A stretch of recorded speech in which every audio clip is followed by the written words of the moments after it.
Bismillahirrahmanirrahim. Assalamualaikum warahmatullahi wabarakatuh. Kami dari Waalaikumsalam warahmatullahi wabarakatuh. kami dari rekan-rekan mahasiswa UBSI ingin mempresentasikan atau menyampaikan hasil atau tugas analisa kelompok kami, yaitu kami mengambil judul Resiko Pelanggaran Privasi Anak di Editex, Komparasi Kesiapan Undang-Undang PDP Pasal 25 Indonesia versus GDPR Uni Eropa, yang disusun oleh yang pertama Anggi Atmojo, yang kedua Dimas Cikal Prayoga, yang ketiga Dodi Agus Salim, yang keempat Hasbi Farestu Gumilar, yang kelima Wanda Eka Saputra. Yang pertama pendahuluan. Segala puji bagi Allah, Tuhan semesta alam yang telah melimpahkan rahmat dan karunia-Nya sehingga kita semua dapat berkumpul dalam keadaan sehat walafiat malam ini untuk melaksanakan tugas kuliah hari ini. Hari ini kami akan membahas sebuah isu kritis dalam dunia pendidikan kita, yaitu resiko pelanggaran privasi anak di sektor edtech. Pasca pandemi, penggunaan platform seperti Google Classroom hingga Ruang Guru melonjak drastis. Namun, di balik kemudahan belajar ini, siswa yang seharusnya menjadi subjek didik kini bertransformasi menjadi subjek data yang identitas digitalnya direkam dan dianalisis secara masif untuk kepentingan komersil. Selanjutnya akan dilanjutkan oleh rekan saya. Oke, masuk ke latar belakangnya yaitu akselerasi transformasi digital yang dipicu oleh pandemi COVID-19 telah secara fundamental mengubah lanskap pendidikan global, di mana institusi Indonesia dipaksa mengadopsi teknologi pendidikan atau IDTeach secara masif. Pergeseran dari tatap muka ke ruang virtual melalui platform seperti Google Classroom hingga aplikasi lokal seperti Ruang Guru dan Genius telah menciptakan ekosistem baru di mana interaksi belajar tidak lagi terbatas pada ruang fisik. Oke, next. Fenomena ini tidak sekedar mendigitalisasi materi aja, tetapi juga mengubah posisi siswa secara drastis. Anak-anak yang sebelumnya merupakan peserta didik dalam lingkungan tertutup, kini bertransformasi menjadi subjek data aktif yang seluruh aktivitas perilaku dan identitas digitalnya direkam serta dianalisis dalam skala besar oleh penyedia layanan. Kondisi ini menandai adanya komodifikasi data siswa, di mana data pribadi anak diperlukan sebagai aset bernilai ekonomi tinggi dalam industri digital. Namun, integrasi teknologi yang sangat cepat ini membawa implikasi serius terhadap privasi dan keamanan data. Anak yang sayangnya sering kali luput dari pengawasan yang memadai. Oke, selanjutnya akan dibaca teman saya next.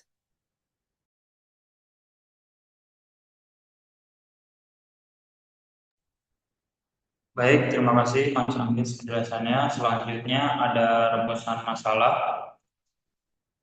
Rumusan masalah ada tiga pernyataan besar yang mendasari analisis ini. Yang pertama, bagaimana sebenarnya risiko pelanggaran privasi anak yang terjadi secara sistemik dalam ekosistem edutech di Indonesia pasca pandemi.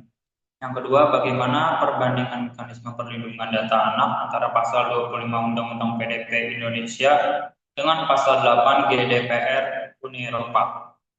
Yang ketiga, sejauh mana kesenjangan regulasi atau regulatory gap yang ada saat ini mempengaruhi efektivitas perlindungan anak terhadap eksploitasi data yang semakin canggih di lapangan. Lalu selanjutnya ada tujuan. Tujuan utamanya adalah untuk melakukan analisis komparatif secara kritis antara mekanisme perlindungan data anak dalam pasal 25 Undang-Undang PDP dan pasal 8 GDPR. Lalu untuk mengidentifikasi celah hukum atau legal gap dalam regulasi nasional kita yang seringkali menjadi titik lemah yang dimanfaatkan oleh penyedia platform edutech. Lalu untuk mengevaluasi bagaimana standar internasional dapat diadaptasi dan dapat diadopsi dan diadaptasi secara cerdas oleh pemerintah Indonesia untuk memperkuat kesiapan infrastruktur kita. Baik, cukup. Selanjutnya akan dijelaskan oleh Mas. Silakan. Oke, untuk selanjutnya di landasan teori yang kita pakai saat ini pada penelitian kita ini pertama itu teori dari regulatory gap dari Colin Scott. Teori ini menjelaskan di mana perkembangan inovasi teknologi pendidikan bergerak jauh lebih cepat daripada respon regulasi. Jadi di teori ini menciptakan celah perlindungan yang signifikan bagi pengguna. Jadi di teori pertama kita menggunakan regulatory gap yang untuk melihat celah atau jarak antara perlindungan dengan respon regulasi terhadap perkembangan teknologinya. Yang kedua, ada teori perbandingan hukum dari Swigert and Coates, yaitu teori ini sangat krusial sebagai alur metodologis untuk mensejajarkan norma nasional dengan standar GDPR secara tepat guna menemukan solusi hukum yang bisa diadaptasi lintas yurisdiksi. Untuk teori yang ketiga, itu teori privasi by design. Prinsip ini menuntut agar perlindungan privasi tidak lagi dipandang sebagai opsi tambahan di akhir, melainkan harus diintegrasikan langsung ke dalam arsitektur sistem dan desain layanan teknologi sejak tahap perencanaan awal untuk memitigasi resiko sejak dini. Oke, itu ketiga teori kita. Untuk metode penelitiannya yang digunakan itu kami menerapkan dua pendekatan utama, yaitu pendekatan perundang-undangan dari pasal 25 UU 25 PDP dan serta pendekatan perbandingan ya, perbandingan untuk perbandingannya menggunakan pasal 8 GDPR dari Uni Eropa untuk mensejajarkannya secara sistematis.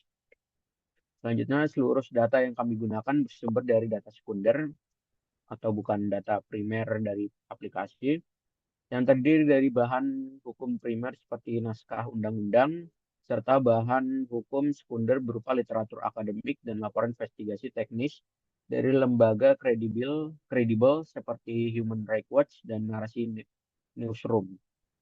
Seluruh data ini kami analisis secara kualitatif deskriptif menggunakan metode triangulasi sumber untuk mengkonfrontasi data aktual dengan ketentuan hukum normatif. Oke, selanjutnya. Nah, ini untuk tabel dari analisis hukum UU PDP dan UU GDPR.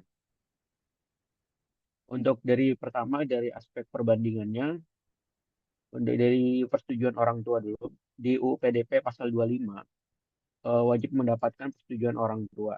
Sedangkan di GDPR Uni Eropa di pasal 8 wajib untuk anak di bawah usia 16 tahun atau minimal 13 tahun tergantung negara. Jadi dari perbandingan pertama di UU PDP itu hanya dari persetujuan orang tua saja. Sedangkan kalau untuk dari UU ya dari GDPR Uni Eropa pasal 8 itu ada batas usianya. Selanjutnya di standar verifikasinya. Kalau di UU PDP pasal 25 itu belum memiliki aturan teknis atau standar verifikasi identitas orang tua. Sedangkan di GDPR itu menerapkan standar reasonable effort atau upaya wajar dengan mempertimbangkan teknologi yang tersedia. Nah, di sini di standar verifikasi ini UU PDP punya kelemahan yaitu belum memiliki aturan teknis standar verifikasi identitas orang tua. Selanjutnya di transparansi.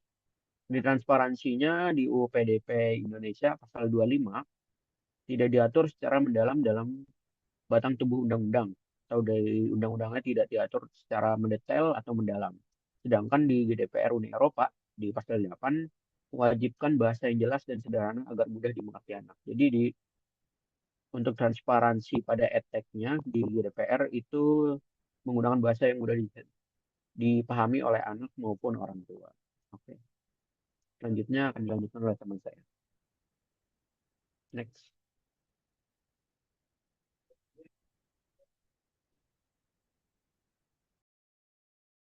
Ya, untuk kesimpulan, anak-anak di Indonesia menghadapi risiko privasi sistematik, mulai dari alokasi, presisi, hingga eksploitasi identitas konten. Ini, lalu ada UU PDP, masih tertinggal dari standar GDPR, terutama dalam aspek kewajiban teknis verifikasi persetujuan orang tua. Nah, begitu ada implementasi UU PDP yang belum efektif karena kekosongan aturan turunan, rendahnya keputusan industri, dan belum terbentuknya lembaga pengawas independen. Saran dari ini itu yang pertama itu ada pemerintah segera menerbitkan peraturan pelaksana mengenai standar teknologi verifikasi usia yang kuat dan sejalan dengan prinsip reasonable effort. Lalu ada industri edtech wajib mengadopsi prinsip privacy by design dalam arsitektur sistem mereka untuk menghentikan praktik eksploitasi data. Terakhir ada segera membentuk lembaga pengawas yang kompeten untuk melakukan audit kepatuhan secara proaktif. Ya, sekian dari kelompok kami. Mungkin kurang lebihnya mohon maaf. Wassalamualaikum warahmatullahi wabarakatuh. Waalaikumsalam. Waalaikumsalam warahmatullahi wabarakatuh. Waalaikumsalam.